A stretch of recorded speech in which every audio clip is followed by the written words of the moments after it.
I want to just remind us, if you were here last week, we kicked off a series on anxiety and worry and trust.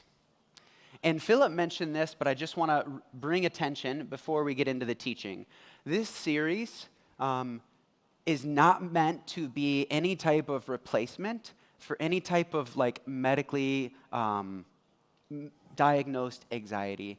If I'm honest with you, I think the church historically has done a really poor job of seeing that there's more to anxiety than the spiritual. It is also very physical. And I think history has shown us that we've missed that a bit.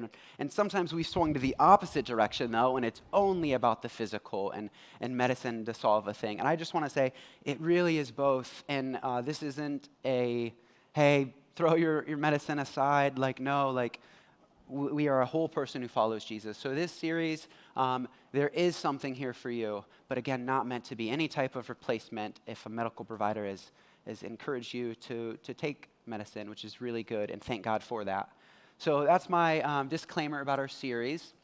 And I have a question for you before we get started, but let me just ask God, and you join me to just, would he speak to us in this dialogue and what we're doing today. So join me in prayer.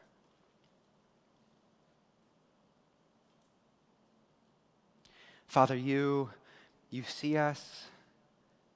Would you fill this place with your Spirit? Would the words heard not be mine, but yours? Would I be listening? Would you help us all to listen to what you have to say in posture and humility to receive it? Spirit, I invite you. Would you have your way? Make your presence known here in this space. And in Jesus' name, amen.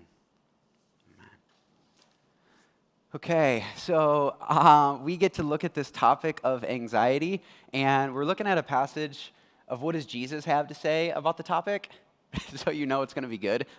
All right, well, there, good starting place, what Jesus has to say. So here's my question. Before we get into the word, I want to help you think around this topic for a bit. So let's process this.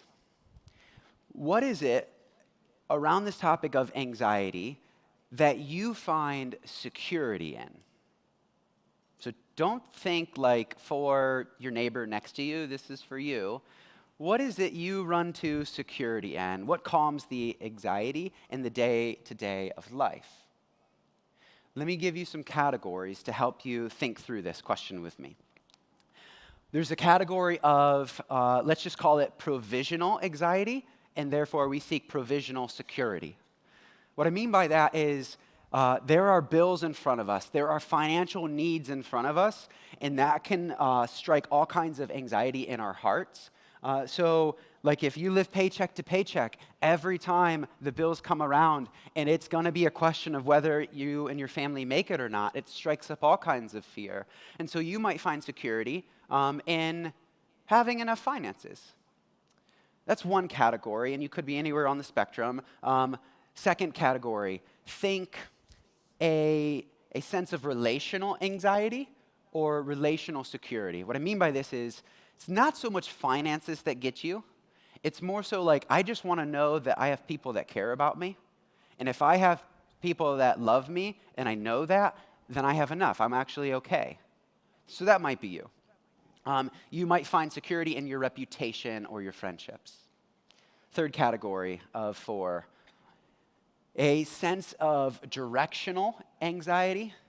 So this is you have a big decision coming up or a big event coming up where you need to decide what to do. And so you feel all kinds of anxiousness around, I don't know, and I need answers. It could be anything from you're planning a wedding and the wedding's coming up and you just carry all kinds of anxiety about, is everything going to fall into place? Or it could be, what school do I go to, or where do I send my child for a certain thing? And you just feel all kinds of anxiousness.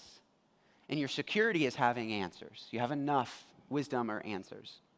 Lastly, and this is not all-inclusive, but just another category to help you think, is this idea of well-being. So we get anxious about maybe safety, especially for loved ones. A lot of times it's not even us. You just carry a burden of, I'm worried about my son or daughter or spouse or loved one and the health condition that they have recently been diagnosed with, or even myself. And that causes all kinds of anxiousness and worry and fearfulness, right? And so your security might be, for some of you, it's like, I just have security in knowing that I'm healthy and that things are going to be okay in that category. Are you with me? These categories make sense? So let me do a quick example for one of the categories. And I want to help you think through, I was talking through a buddy, and he just mentioned, we're in a series on anxiety, and I just am not anxious about a lot of stuff.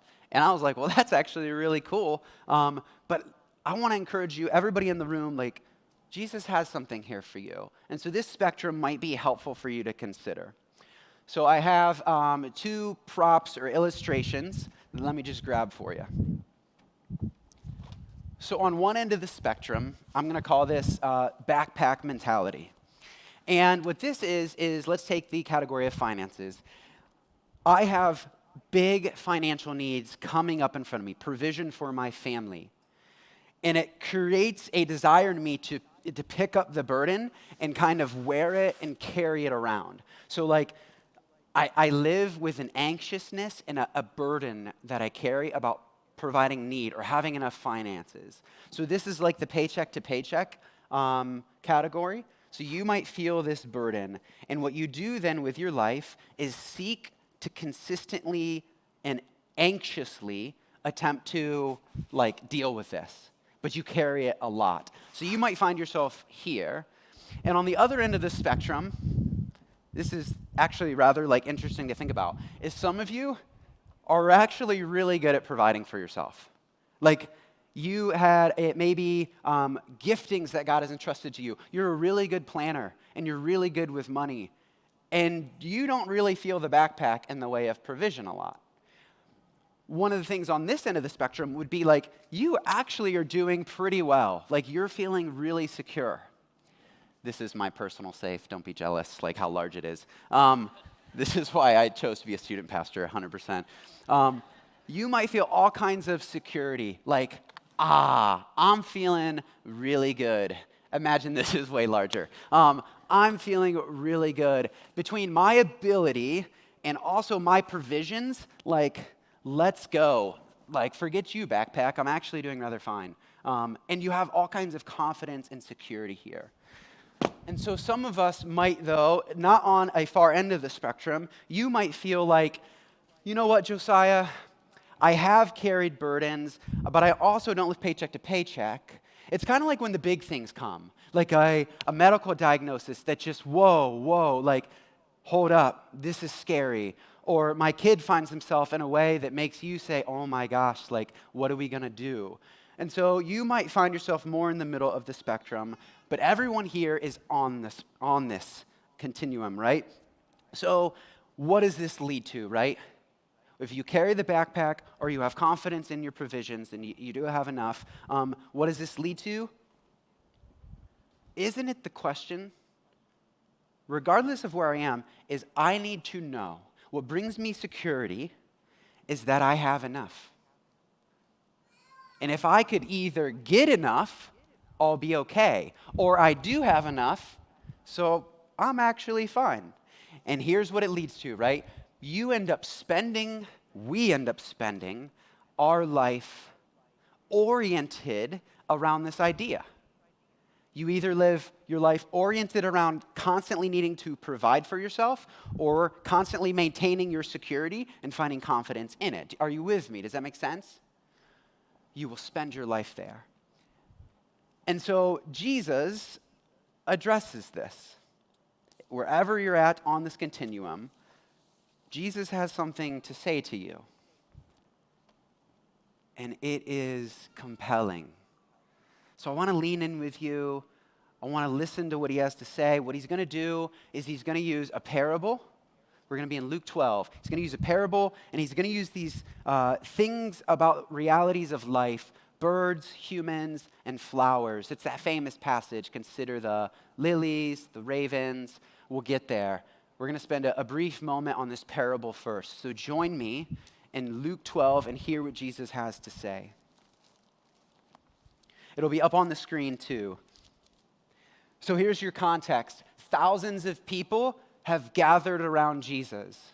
Thousands. Verse 1 of 12 says, actually, in the meantime, when so many thousands of people had gathered together, that they were trampling over one another.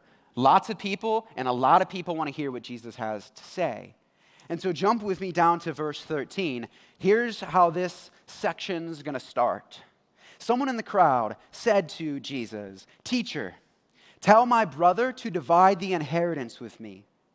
But Jesus said to him, "Man, who made me a judge or arbitrator over you?" And he said to them, "Take care and be on your guard against all covetousness. For one's life does not consist in the abundance of his possessions." And he told them a parable, saying, "The land of a rich man produced plentiful. And he thought to himself, 'What shall I do? For I have nowhere to store my crops.' And he said, 'I will do this. I will tear down my barns and build larger ones. And there I will store all my grain and my goods. And I will say to my soul, Soul, you have ample goods laid up for many years. Relax, eat, drink, and be merry.'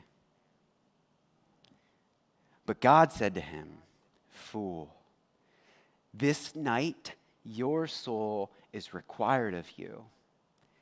And the things you have prepared, whose will they be?'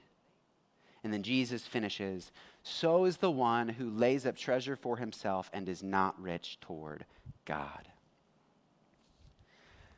Okay, someone in the crowd, "Jesus, could you solve one of my financial problems here?" "Jesus, I'm not your financial guru, but actually, let me use this moment to tell you something. Let me make a statement. Here it is. This is for us. Be on guard, church. Take care. Be on guard, crowd, because your life is not found in the abundance of possessions. Your life isn't found in having lots of stuff." He's guarding. He's saying beware about something. And then he tells a story. What's the story? This rich guy has land that just goes off, right? And it's producing all kinds of harvest. And he's like, "Let's go. Hey, I've got small barns. I'm going to need even bigger barns to keep storing up my crops. So I have so much provision now. Bigger barns have been built. Now what? Well, I've got enough. I'm feeling really secure right now. And so you know what I'm going to do? I'm going to kick it. I'm going to sit back, and I'm going to just enjoy life, live it up, and party." So he sits back, right? Wrong move. Not so much sitting back, but his mindset about this. And so this story's like drastic turn. Like all of a sudden, God's in the story, and he's like, "You dead," right? Like, that was a shocking turn, Jesus. All of a sudden, this guy is like dead. Whose stuff will this be now? Like, he doesn't say it like, "Yeah, where's your stuff now?" Like, he says it in a very like, whose stuff? You know the thing that you put confidence in and really wanted to shore up? Are you with it? You put a lot of life into that. Are you with it right now? Whose stuff is it? Which is really interesting. And so look how many times, though, if we're connecting to this spectrum, look how many times in this verse the word store is used. This idea of, in the story, I have nowhere to store my crops, or I need to build larger ones so I can store them. Hey, soul, you've got ample goods laid up or stored up. You're doing great. And then even he mentions it 3 times, and then in the story and what Jesus says, it's a total of around 5 to 6 times, this idea. And there's something there for us, especially with this mindset of anxiety and this mindset that I need to know I have enough. And here's how Jesus finishes, and then we'll move to the part 2. He finishes the story, and he makes a statement. For all of you, including myself, in the room, that are basically like, "Wow, Jesus, you are so right. What an idiot. What was he thinking? What are you doing? Like, how crazy are you to store up all of this stuff in barns? Loser."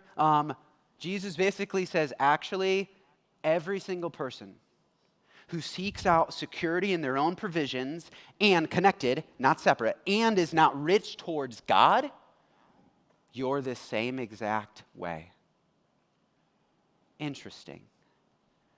I'll bring that back in later, but now we got to get to this next part because Jesus is just like sage, master wisdom, and he's going to do something that's just like brilliant, okay? So he's going to turn from crowd talk and turn to disciple talk. This is you, right? This is us as the church. So join me back in the Word in verse 22. Watch what he does.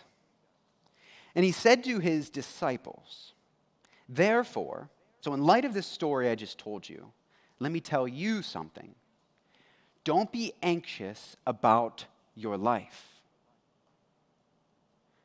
What about my life, Jesus? Well, what you'll eat, and nor about your body. Don't be anxious about it. What about it? What you're going to put on, your clothing.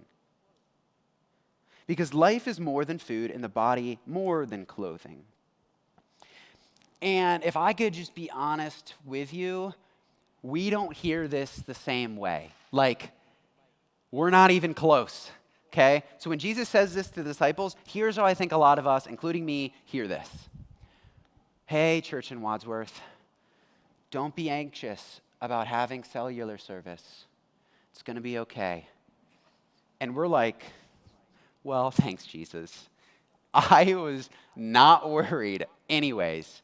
Plus, I have Wi-Fi as a backup. Like, we don't hear this the same way. Hey, Wadsworth, don't be anxious about having pure water.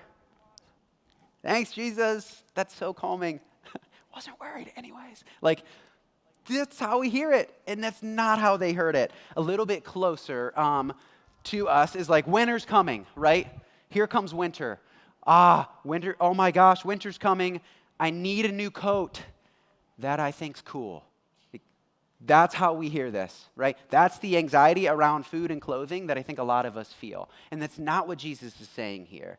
Like, this statement is rather wimpy, weak sauce, if you know who Jesus is, right? He doesn't make these kinds of little statements a lot. He is known for radical statements. So let me get you a little bit closer to what the disciples would have actually felt.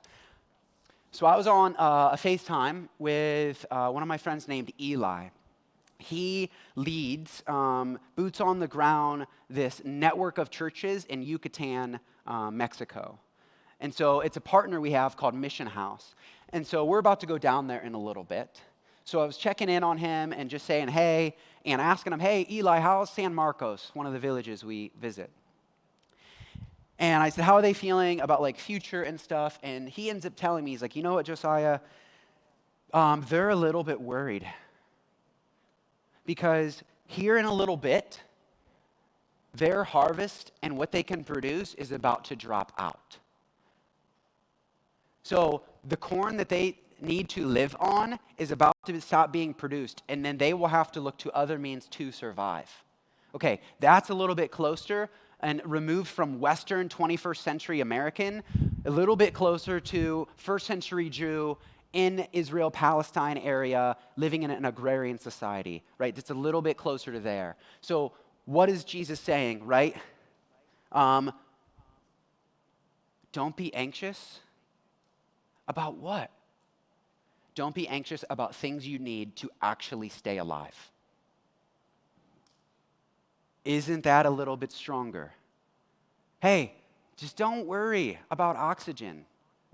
Whoa, like let me step back here. Are you seriously telling me, Jesus, that I don't need to worry about things that are essential so that I do not die? That is a radical statement. That is Jesus' statement right here. And so he just masterfully is about to bring our attention and why he can make a statement like that. So you have to keep reading with me. Join in these three things he's going to draw our attention to.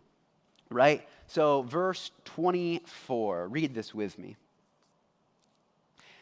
Disciples, I want you to do something. Consider the ravens. They neither sow nor reap. They have neither storehouse nor barn, and yet God feeds them. Disciples, think about this. How much more value are you than the birds? Isn't that Jesus like really brilliant? Hey, be present for a second. Let me point you to a reality that I just want you to think on for a little bit. Look at that bird that just went across the field right there. Look at it. What do you notice about birds? Well, one thing you should notice is that birds don't plant, they don't harvest, and they don't store up. Are we supposed to do those things? Come on, response. Are we supposed to do those things? Yes. Like God even, or the word even says, like if you don't provide for your family, you're worse than an unbeliever. We are called to provide and work and till the ground. So he's not saying don't work in this whole passage and don't provide in that sense, but he's saying something. He's saying birds don't even do the essential thing for being provided for. They don't even do that. They even can't do that. So he's making a distinction about birds' ability, but also recognizing God's ability does provide for birds, even though birds can't. So he makes a distinction in ability, but then he's going to make a distinction in value.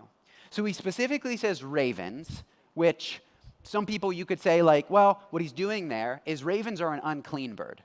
So of the bird category, in a Jewish mind, ravens are down here. Not as good. We don't really relate with that, but just here, that's what I believe is going on here. Of the birds, this is one of the low birds I'm talking about. I don't know if I've ever said that. This is one of the low birds. Again, this isn't our normal categories. This is an unclean bird. So when you think of birds, lowest of the low. And let me make a distinction between you and the birds. You, image bearer. Birds, simply creature. And if these simply unclean creatures who can't even provide for themselves get taken care of, do you really think I'm going to drop the ball on you, disciples? Do you? It's okay. Birds. Next thing. I'll be brief here. Birds to humans. Go ahead and read with me in verse 25.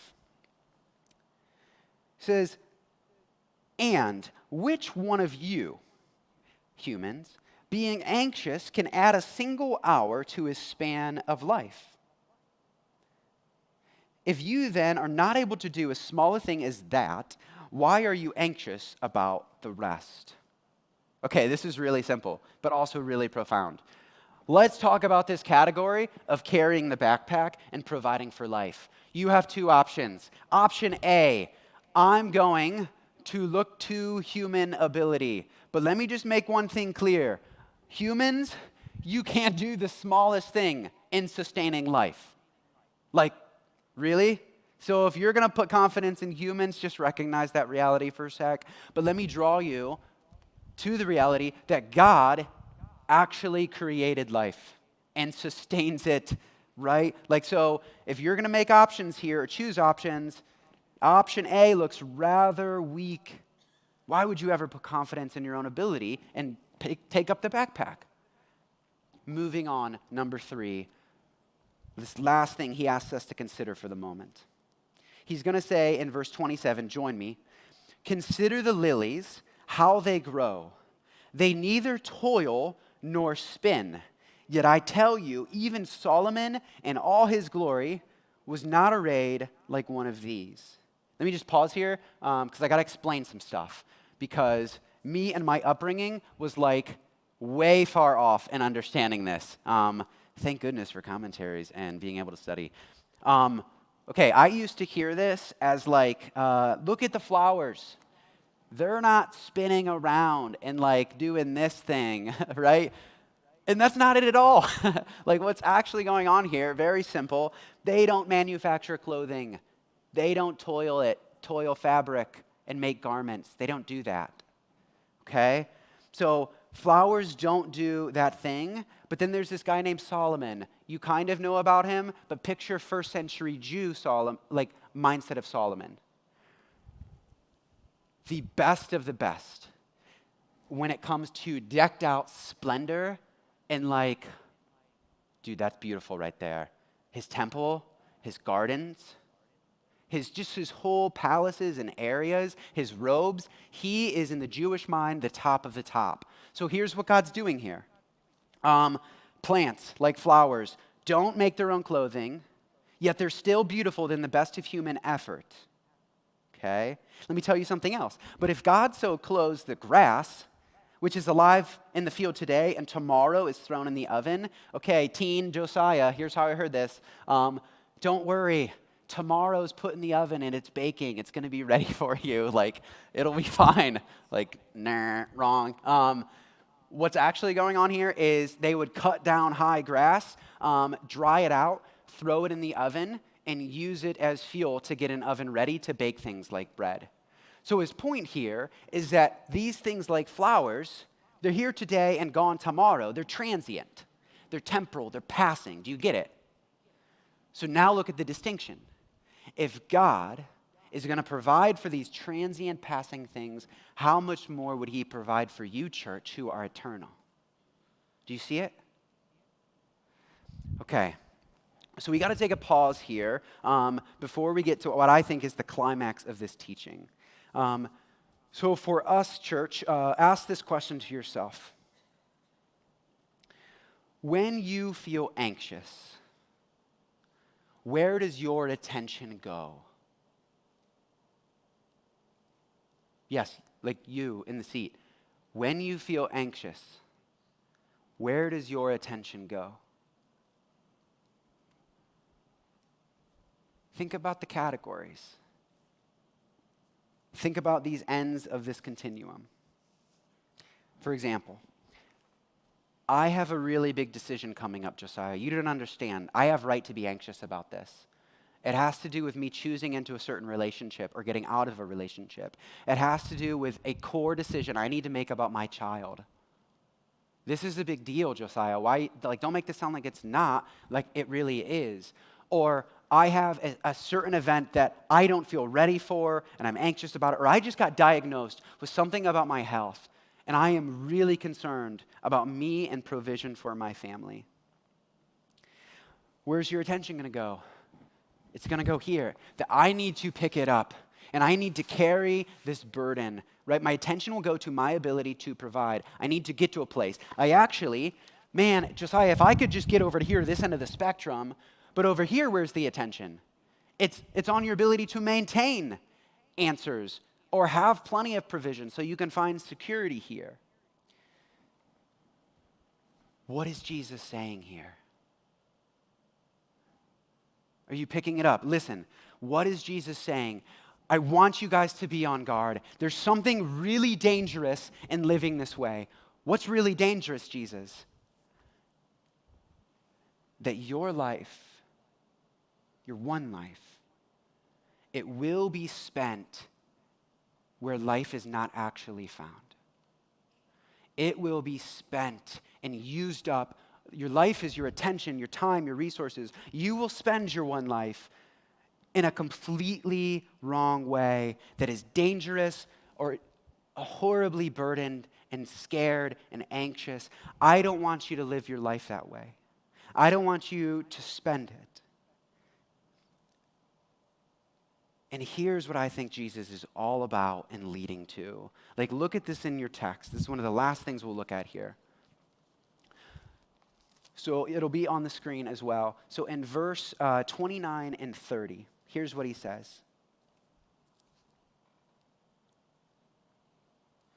And do not seek what you are to eat and what you are to drink. Okay? Don't orient your life around these basic provisions. What did the rich man do? Life is not found in the abundance of possessions. What is Jesus' first statement about considering things and about not being anxious? Life is more than having your essentials met. You see this connection to life? Don't orient your life. Don't seek and do all of your time and attention around this. Here's why. For all the nations of the world seek after these things. And your Father knows that you need them. Okay, if you missed everything I said up front. You have to catch this. If I'm going to be personal with you, I do carry anxiety. A lot of the times for me, it comes into the category of what are people going to think? And I need to invest into relationships to make sure I have enough relational category to where I know either people think well of me or I'm cared for or something, or have relationships. I got people in my life. And I carry a burden. And at some points, right, leaving engineering and going into ministry, there were times where it was like, this is going to be a little bit different. And I have carried this burden, even preparing to do things like teach and lead things. I constantly find myself like trying to pick up the load. And what I think Jesus is doing here, if you, church, look, if you find yourself tempted to live anxiously about your children, your family, well-being, provision, direction, if you find yourself anxious about any of this, do you sit and embrace the reality that you are different from the world? Josiah, what do you mean by different? What I mean is you have a father. Wait, what? The world has to live this way. They're orphans. Children of God are not orphans. You don't carry the burden, right? You have a father, and you are a son or a daughter of his. And he is not a father that's ever going to, drop the ball on that one. He is not that kind of father. He comes through every single time. And I miss this reality. I don't live in this. God, I am anxious. Josiah, you're a son of mine. Do you believe that? Let that have a say of whatever you're worried about, that you have a status, okay? You're one of my children. Do you really think this father's going to drop the ball? When he looks at you, I want to see if you live in this reality, if you know this the way that you should. When the Father looks at you, he says, mine, mine, mine. He knows his children. He provides for his children. Church, do you live in this reality? When you're tempted to pick up the backpack, ask yourself, do I believe that I'm a child of God? And what do I believe about my Father? No longer does the question come, I need enough or I have enough, right? My Father is enough. He has enough. No questions. God looks at you and he says, mine. Come on, live in that. Be still for a moment. This ultimately, it's not about birds and flowers. He's using a present thing to draw your attention to this reality. And it is this reality that you can go about not carrying the backpack. And you are freed from that burden. When you're tempted to pick it up, nope, I'm a child of God. I'm freed from this burden. What am I freed to? That was so wise of you to ask. Check it out. Look at the next verse. Instead of being anxious like the orphan nations, seek my kingdom. Seek what the Father is about. Take up a new task with your freed hands. Don't let your hands be caught up in holding the backpack. Don't let your hands be caught up and it's all about this earth right now. In fact, I have a better thing for you, right? I have a kingdom that has come and is doing something about brokenness and sin in the world, and it's moving forward and claiming hearts, and people are finding forgiveness and renewal. How? Well, when you do things like sell all your possessions or just be radically generous and give to the needy, the kingdom advances. When you set aside a concern to live it up here and put a concern to help people find true life, you're advancing the kingdom forward. And children of God, along with me, we need to be about that. And it's not even a we need to be about that. It's are you going to jump in on that train, right? The invitation's there. Life won't be found here. You know where life's going to be found? listen to this. Last thing. Life is going to be found, next paragraph. He says, fear not, little flock. It's actually your Father's good pleasure to give you the kingdom. Jesus, what do you mean by that? I mean that you get to you're invited into a life that actually brings God Almighty a smile to his face, that actually brings him deep pleasure and joy. And I love to entrust my children with advancing the kingdom and seeing people move from death to life. I love it. It brings me joy. That's where life is found, church. So here's my encouragement to you. When you are tempted to pick up the burden of caring for yourself, stop it. Reject it. Children of God don't have to carry this. Josiah doesn't need to carry this. You don't need to carry this. With your freed hands and a new realization of this reality that you have a Father, I want you to do something. Come partake with me in building something that's eternal and lasting. Church, that's the invitation. And I'm going to invite the band up. What I want you to do is just process, man, what is God speaking to me? Where am I out on the spectrum? And am I sinking in this truth? So just be present for a moment. Don't look around.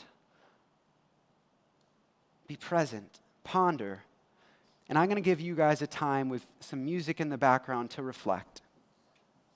Don't lose the moment. Talk to your Father. Have you been believing lies? Our enemy's really good with those. And he wants you to live like an orphan.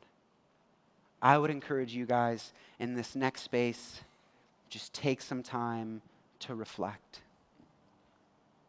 So actually do that now. We're going to dim the lights down a little lower. And I want you guys to just be present.